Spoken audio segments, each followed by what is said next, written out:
días a todas y todos ustedes. Les saludo con gusto con esta nueva experiencia. A partir de la emergencia sanitaria, todas y todos debemos implementar nuevas formas de comunicarnos. En esta ocasión tendré el gusto de compartir con ustedes en este diálogo con un tema que me parece importante, que es la temática de delitos sexuales. Tema que en principio va enfocado para mis estudiantes en la licenciatura de Criminología de la Benemérita Universidad Autónoma de Puebla. Les saludo a todas y a todos con gusto. Sin embargo, quise que esta transmisión fuera en público para que podamos también resolver dudas. Estaré transmitiendo por Facebook en vivo, tengo la computadora al lado y en cualquier momento que ustedes tengan una duda, una pregunta, con gusto también estaré atendiendo aquí sus requerimientos. Veo que algunas personas amablemente están compartiendo la transmisión y que incluso colegas de otros países, particularmente veo aquí a José Luis de Perú, un muy destacado colega, estaremos resolviendo dudas. ¿Por qué iniciar con delitos sexuales? Sin lugar a dudas es uno de los temas más dolorosos, pero que sin embargo siguen acompañándonos con una serie de tabúes, de prejuicios, y me parece que todavía hace falta varias precisiones. Y no solamente en el ámbito jurídico. Hablamos de política criminológica, de una política victimológica que dé un acompañamiento puntual, terapéutico, preciso y fraternal a las víctimas. Y quiero iniciar justamente este primer tema hablando de un libro que escribió una muy distinguida colega que también tengo en redes sociales, la doctora Iris Rocío Santillán Ramírez. El libro se llama Violación y culpa. ¿Y por qué iniciar con este tema? Violación es un delito sexual consistente en la imposición de la cópula a otra persona. Sino principalmente en lo que quiero enfatizar es por qué se llega a generar culpa, pero no en el victimario, sino en la víctima. Se ha construido socialmente a lo largo de los siglos esta idea del valor de la pureza. Pareciera ser que de pronto un ser humano vale por su integridad física. Y aquí lo que debemos de enfatizar es que lo más relevante no es eso, sino el ejercicio pleno de un derecho que es la libertad sexual. Entonces, cuando estemos hablando de delitos sexuales, lo primero que debemos identificar es cuál es el bien jurídico tutelado. Es un término que de pronto podría parecer exclusivamente para abogados, pero no es así. Todas y todos debemos tener conciencia de lo que son los derechos sexuales y reproductivos. Ya lo que es importantísimo es comprender los alcances de lo que es la libertad sexual. Es un bien jurídico muy importante que se adquiere y se ejerce plenamente a partir de los 18 años de edad. Antes de eso estaremos hablando de otros bienes jurídicos, pero no precisamente de la libertad como tal. Es un derecho que implica una capacidad de goce y de ejercicio. Por supuesto que antes hay un interés, un apetito sexual por parte de adolescentes, pero ahí se va a proteger otro tipo de cuestiones como podría ser el normal desarrollo psicosexual. De momento enfoquémonos en la población adulta. Alguien que tiene más de 18 años y tiene además la capacidad para comprender y para resistir el hecho, puede eventualmente decidir, si así lo quiere, ejercer este derecho, su libertad sexual. Cuando alguien a través de la amenaza, de la fuerza, se impone en contra de otro ser humano, violenta justamente este derecho, la libertad sexual, la capacidad que tenemos de decidir si tenemos o no una relación íntima con otra persona. Y debemos ser claros aquí, no hablamos de una cuestión moral, hablamos de una cuestión de derechos. Obviamente, para que se ejerza plenamente esto implica que la persona sea consciente, que tenga esta capacidad de comprensión, que tenga capacidad de resistencia, pero que además lo haga de forma libre, informada y consentida. Aquí lo interesante es que se va a dar este ejercicio, esta dialéctica de poder, donde quien ejerce el control le va a pretender depositar la culpa en la víctima. Y lo más interesante es que muchas veces la víctima introyecta ese discurso y acaba culpándose justamente en el sentido de ¿por qué no hice lo suficiente por defenderme? ¿Por qué tuve que transitar ese día, a esas horas, sola por la calle, por ejemplo? ¿Por qué no hice caso a las recomendaciones de mis padres? Incluso nuestros familiares, las autoridades, en esta idea que pretenden darnos el acompañamiento, cometen muchos errores. ¿Y esto por qué? Es fácil entender. Existe en nuestra sociedad un profundo machismo, misoginia, androcentrismo, este pensamiento sexista, hegemónico, dominante, producto de estructuras patriarcales, en la cual normalmente se parte del supuesto del hombre llega hasta donde la mujer quiere. Y no solamente en un plan de conquista romántico. Estamos hablando que incluso donde hay condiciones de indefensión por parte de quien eventualmente adquirirá la calidad de víctima, pareciera que lo ignoramos. Y eso es muy grave. Eso es muy grave porque de pronto como sociedad, como autoridades, culpamos a la víctima. Eso es un error fatal. Y muchas veces se partía de este supuesto donde si la víctima hizo lo necesario, si hizo lo suficiente para defenderse, si estableció con claridad sus límites, y eso no debe ser así. Estamos hablando de libertad. Estamos hablando del ejercicio de un derecho. Estamos hablando de una cuestión en la cual todos los seres humanos, a partir de los 18 años, decidimos libremente sobre nuestro cuerpo, sobre nuestra sexualidad. Lamentablemente, en esta sociedad sexista, misógina, falocrática, es decir, centrada en este culto simbólico al falo. Y entendamos el falo no como la parte física del hombre, no como el pene. Es el referente simbólico del mismo, el referente simbólico de ese ejercicio de poder. ¿Cuánta falta hace que criminólogos, victimólogos, médicos tomemos cursos con perspectiva de género? Es importante, es fundamental. Nadie podemos trabajar estas temáticas vinculadas con la sexualidad si no logramos primero desmontar los prejuicios y prenociones que nos han sido inoculados durante mucho tiempo. Esas pretendidas y falsas ideas de superioridad masculina debemos desmontarlas de inmediato. Que además está provocando otra clase de pensamientos también sumamente complejos, dolorosos, pero que inmediatamente debemos desmontar. Ideas homofóbicas, lesbofóbicas, no tienen ningún sentido. Si hablamos de la materia de delitos sexuales, primero debemos hablar todas y todos de derechos sexuales y reproductivos. Segundo punto, identificar cuáles son los bienes jurídicamente tutelados. En el caso de la población mayor de 18 años, con capacidad de comprensión y de resistencia, queda claro es delitos sexuales. No así en el caso de niñas, niños o adolescentes. Pero eso en un momento más lo tocaremos. Vemos entonces que el tema es interesante.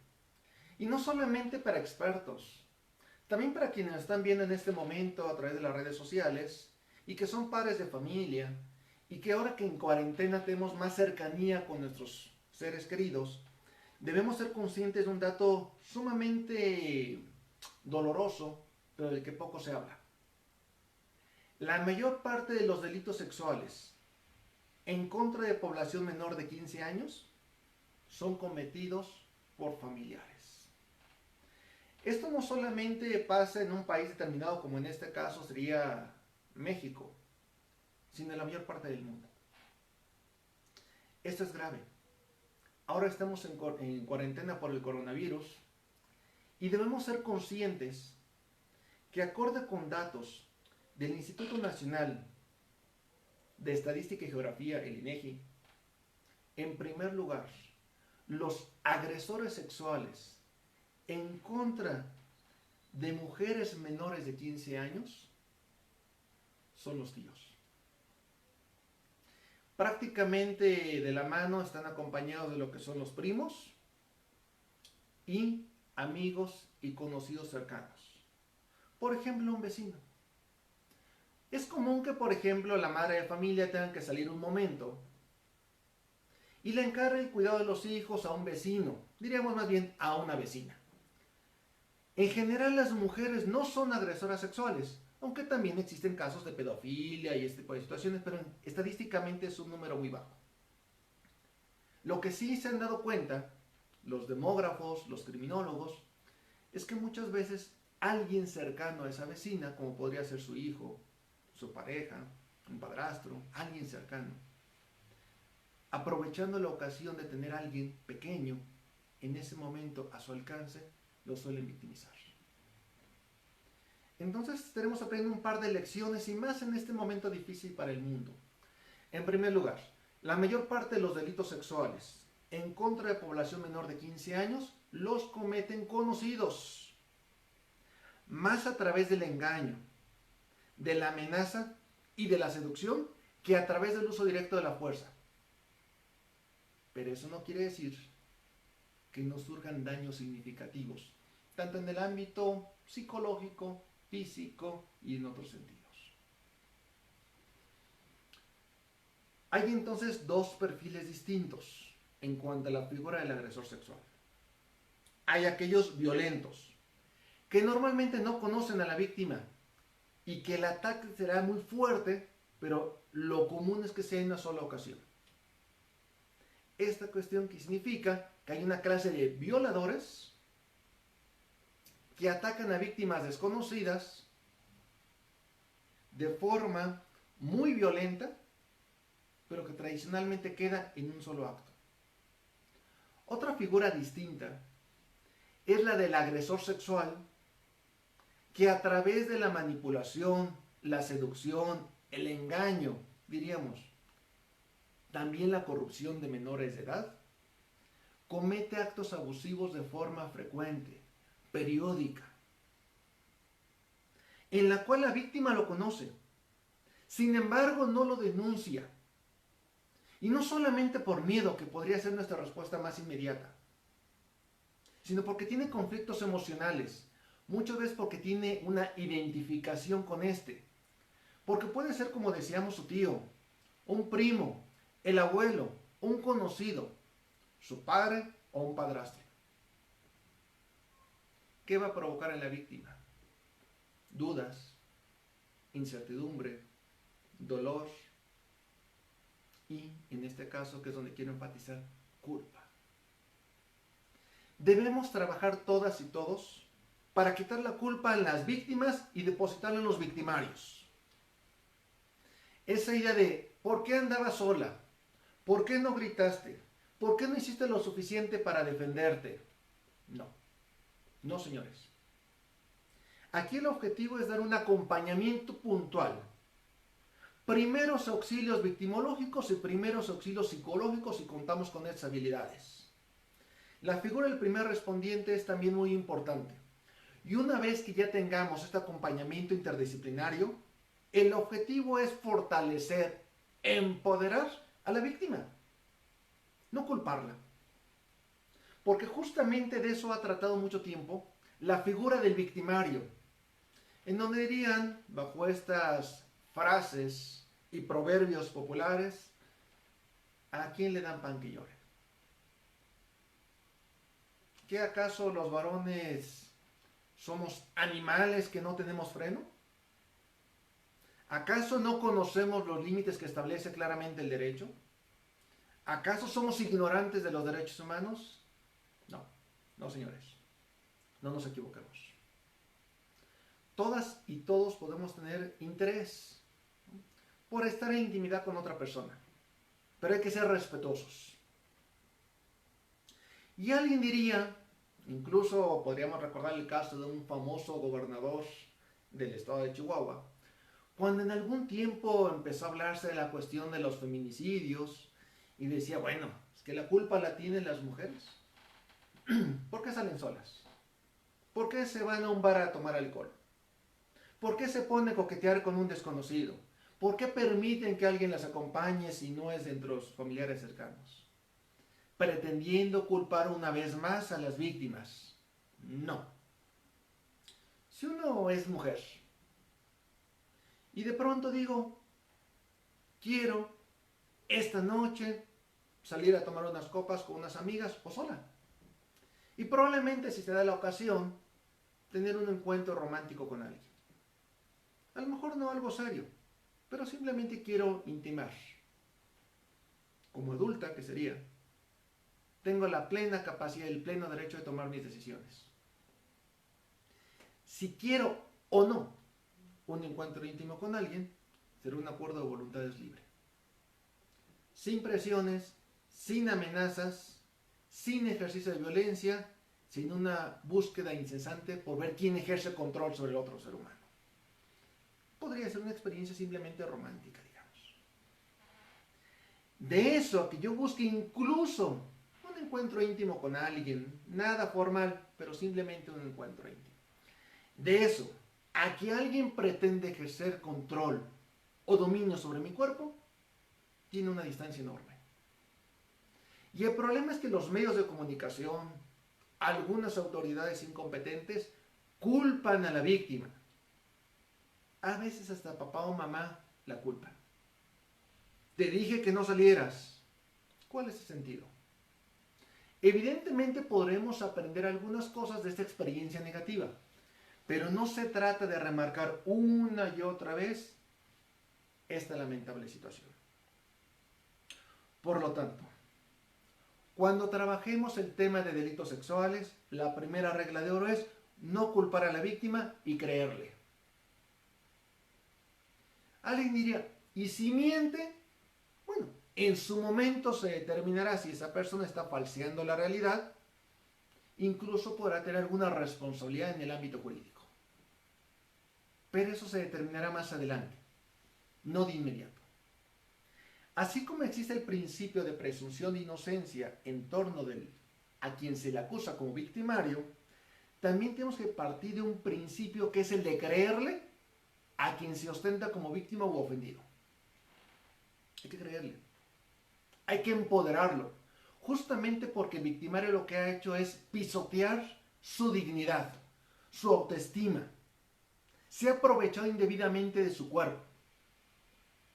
Entonces, como expertos, como expertas, lo primero que debemos hacer es un acompañamiento solidario, fraterno, y si somos mujeres, a partir del concepto que se llama sororidad. Brindemos primeros auxilios victimológicos. Démosle la información jurídica que corresponda para que pueda presentar la denuncia penal correspondiente, para que se aperture de forma correcta la carpeta de investigación y para que los estudios e investigaciones en el ámbito pericial se realicen con toda puntualidad.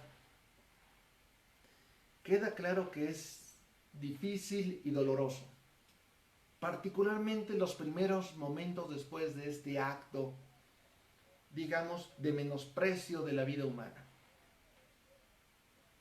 El chiste es que todas y todos le demos ese acompañamiento a la víctima. Cualquier posibilidad de culpa la dejemos de lado. Debemos saber además que nadie estamos exentos. Uno pensaría que tradicionalmente las mujeres, jóvenes, atractivas, son el principal foco de atención. Y sí, por una cuestión de una industria sexista, con una publicidad centrada en la sexualidad y el erotismo, sí. Pero lamentablemente también existen atentados sexuales contra hombres y mujeres de todas las edades. Existe la gerontosexualidad, lo mismo que la pedofilia. Incluso hay quienes se erotizan con bebés. Y esta es una situación muy dolorosa, que ha llegado a casos donde la policía cibernética y las fiscalías especializadas tienen que trabajar para identificar no solamente el perfil de las víctimas, sino también el perfil de los victimarios. O sea que hay quienes se erotizan con aquello que está precisamente prohibido por la ley y diríamos incluso por las normas sociales. No se trata de inmediatamente juzgarlos y escandalizarlos, se trata de entender, analizar, explicar científicamente y sí en el ámbito jurídico juzgarlos duramente. Pero cada quien hagamos nuestra labor. Si te toca ser policía, perito, juez, ministerio público, el derecho y la ciencia son tus guías fundamentales. El objetivo es ejercer la justicia con apego a la verdad científica. Si no nos dedicamos a estas áreas y más bien somos actores sociales que nos desempeñamos en otros medios, nuestra labor es primero de creerle a la víctima, dos, quitarle cualquier cuestión de culpa y tercero, no permitir la reproducción de estereotipos y roles sociales negativos, tóxicos. Veamos por ejemplo el caso de este otro libro, cuando el abuso se vuelve adicción. ¿Es posible eso? Uno diría, cuando alguien es abusado, pelea, se enoja. Puede ser que de momento tenga un profundo dolor, una tristeza. Pero ¿cómo transitamos de eso a una adicción? Sabemos que existen casos donde víctima y victimario se conocen, donde hay una manipulación ideológica, donde hay una corrupción de los menores de edad. Entonces sí podríamos entenderlo, y no solamente en el ámbito doméstico. Hay abusos por parte de docentes hacia estudiantes. O vemos el caso de ministros de culto religioso, que ahora es un escándalo a nivel mundial, en la cual no solamente en contra de niñas y niños pequeños, sino incluso con hermanas religiosas y otro tipo de situaciones. Hay varios casos de distintas iglesias que han conmocionado a la opinión pública precisamente por la cantidad de abusos que son denunciados. Y bueno, no sabemos la cantidad de cifra negra en todo esto. Y es algo doloroso, digamos. ¿Qué más vemos? Una publicidad sexista. El erotismo no es otra vez una cuestión sobre la cual debamos escandalizarnos. Sin embargo, existen excesos. Y eso es lo que está provocando que de pronto desvirtuemos el valor de un ser humano. Empecemos a enfocarnos más bien en parafilias. Por ejemplo, algunos hablan mucho del fetichismo, que es centrarnos o darle poderes o valor a objetos inanimados. Pero pocos hablan del parcialismo, que es cuando me enfoco una parte del cuerpo y me erotizo solamente con esa parte, digamos. ¿Qué implica? Rompo esta idea del ser humano integral. Error tras error. Ser mujer en esta sociedad tan sexista, tan machista, tan centrada en este culto al falo, es difícil. Es muy difícil y es doloroso.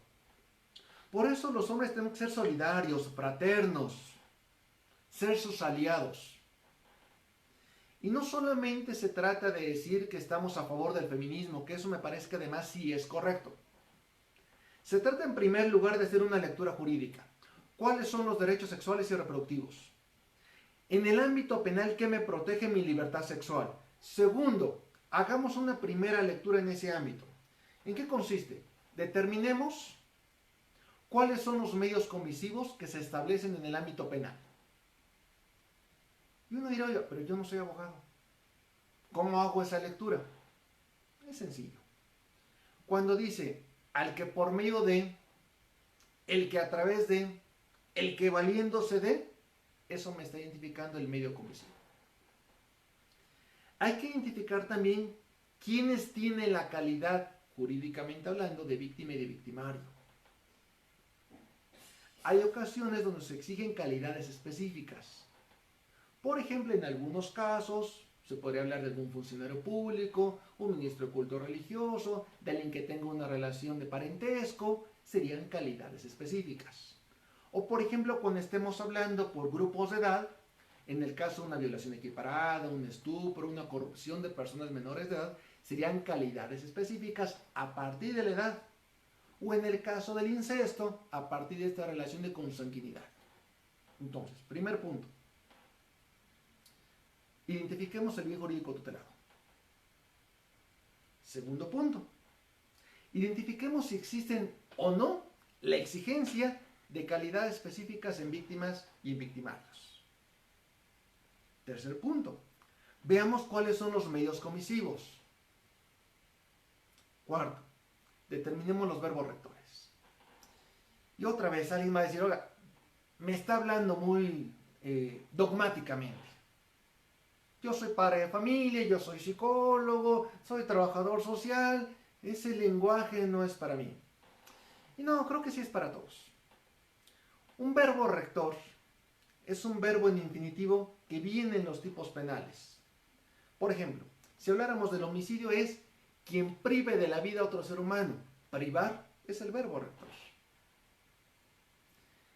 Si habláramos quizás de un robo, quien se apodere. Apoderar podría ser el verbo rector.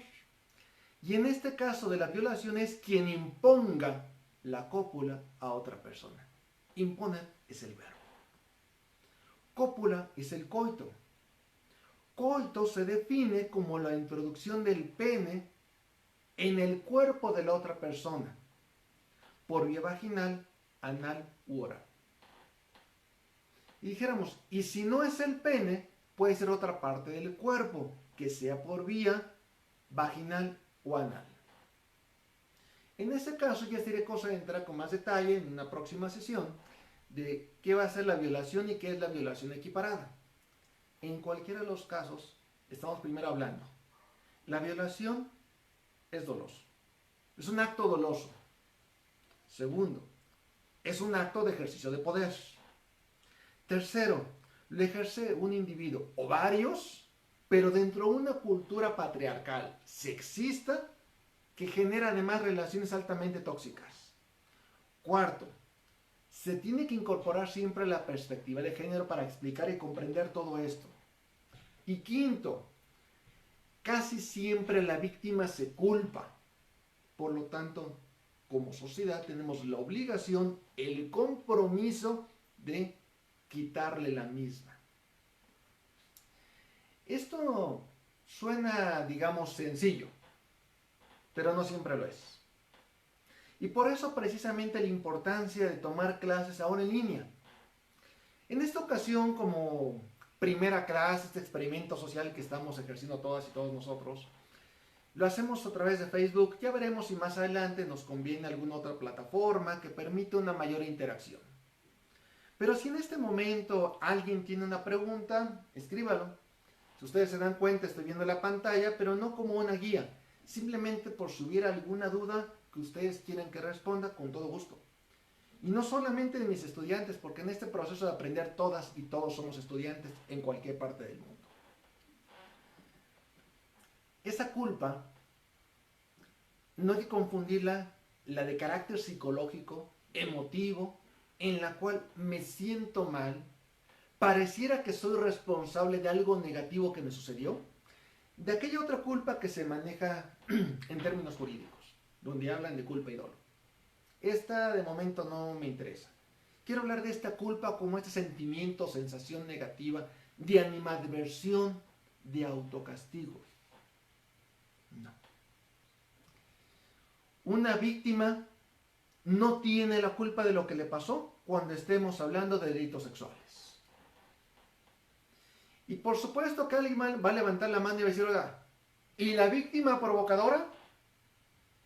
¿Y la víctima facilitadora?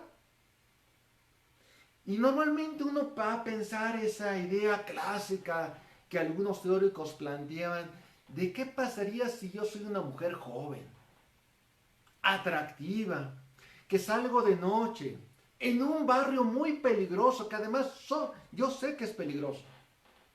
y porto mi top y una minifalda y salgo a la jada y voy caminando después de haberme alcoholizado a las 3 de la mañana.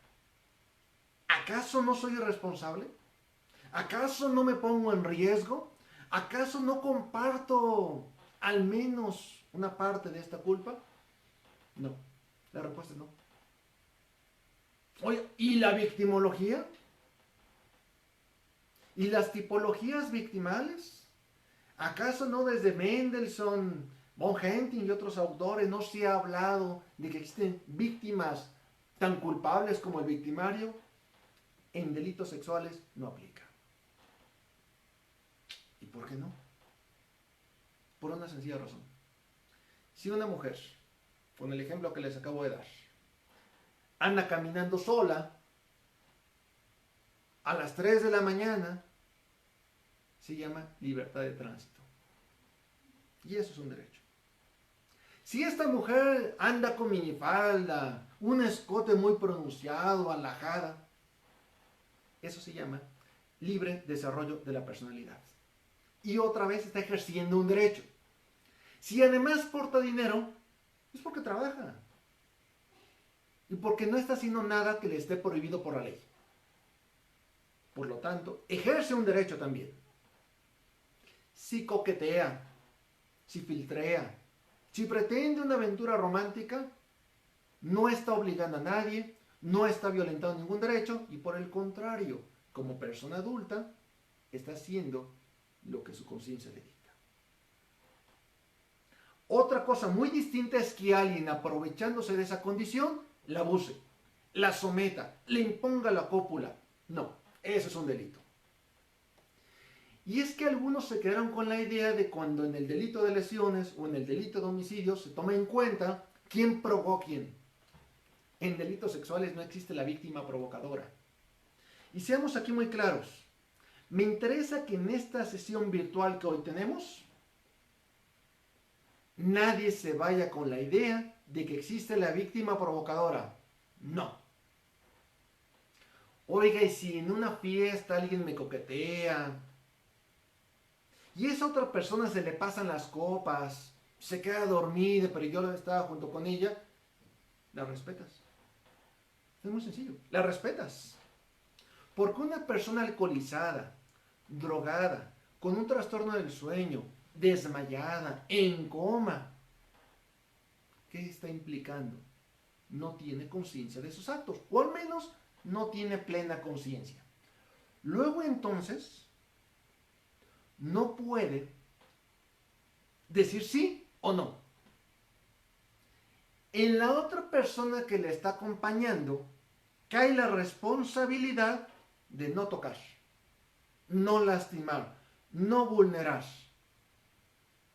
porque entonces estaría cometiendo un delito. Permítame ver si tenemos alguna pregunta que nos ha llegado. Parece que no, simplemente nos están mandando algunos saludos de distintas partes del país y de otros lados.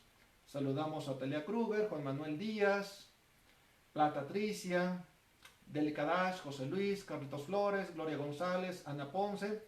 Y también gracias a quienes en este momento han compartido ya el enlace. Vemos que 7 personas lo han hecho y que la transmisión está llegando a un público importante. La idea es que nosotros nos apoyemos en estos momentos difíciles. ¿Sí? Con pequeñas cápsulas, quizás 30 minutos, 40, vayamos platicando. Depende si advertimos que hay interés de su parte, lo haremos más seguido, incluso diario si es necesario. En esta época de cuarentena debemos seguir aprendiendo. Textos hay muchos. ¿El abuso se puede volver adictivo? Hay autores que sostienen que sí, y muy probablemente así lo sea. El problema es que como padres no lo advertimos a tiempo, como profesionales no le damos el acompañamiento debido, y además, dadas las dificultades que en ocasiones se dan en materia pericial, se generan condiciones de impunidad. Y uno dirá, ¿qué hago? ¿Qué hago si sospecho que mi hijo, un familiar, alguien, está siendo violentado sexualmente pero no nos lo ha dicho?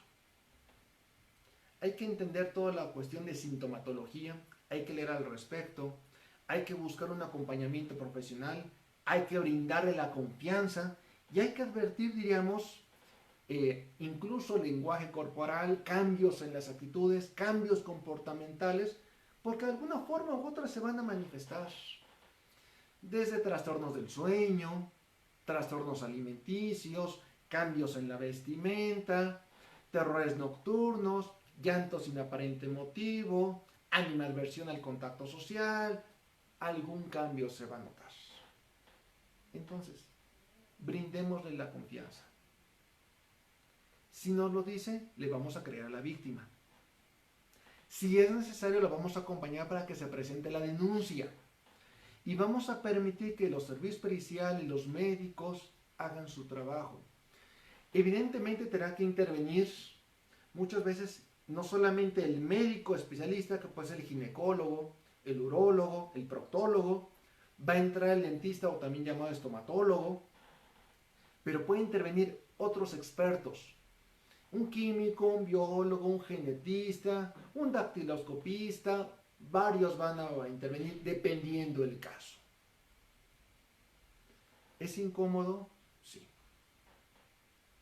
¿Difícil? Sí, pero necesario.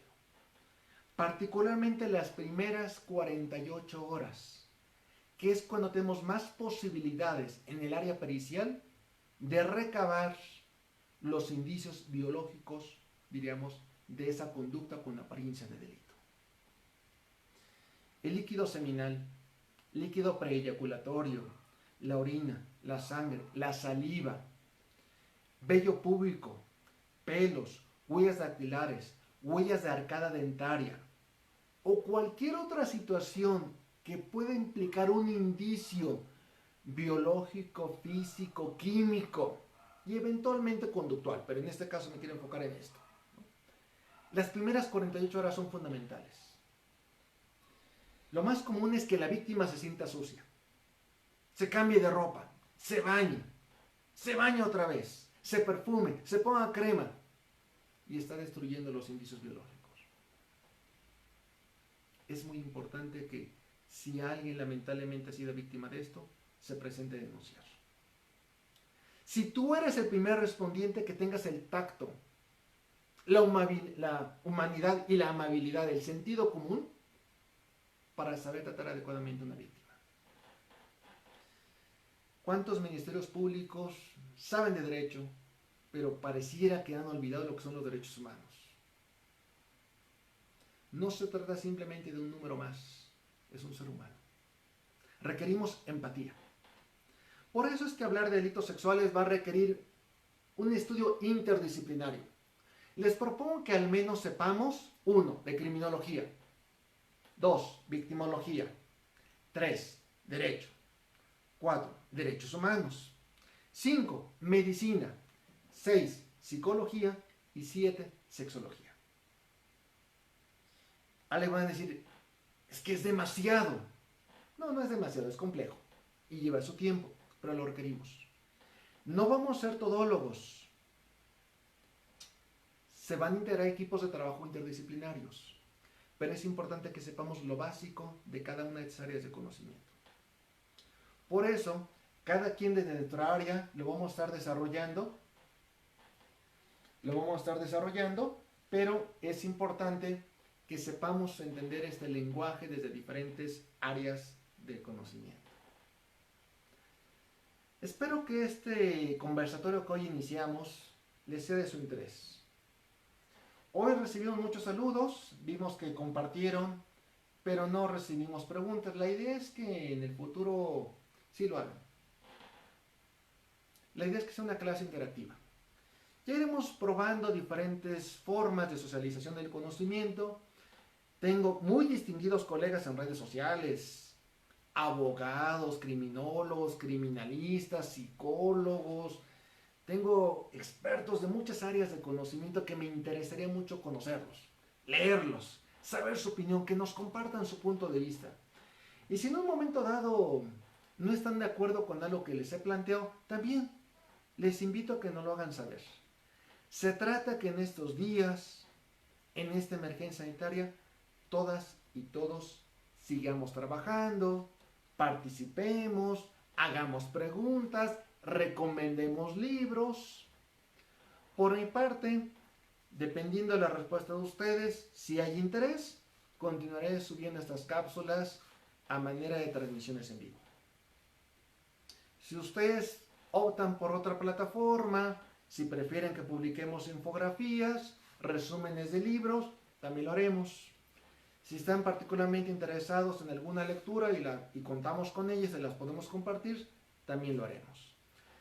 Obviamente, quiero enfocarme en este mes, digamos, en temas que estoy particularmente interesado en dar, porque tengo alumnos inscritos que lamentablemente han visto frenadas sus clases, digamos.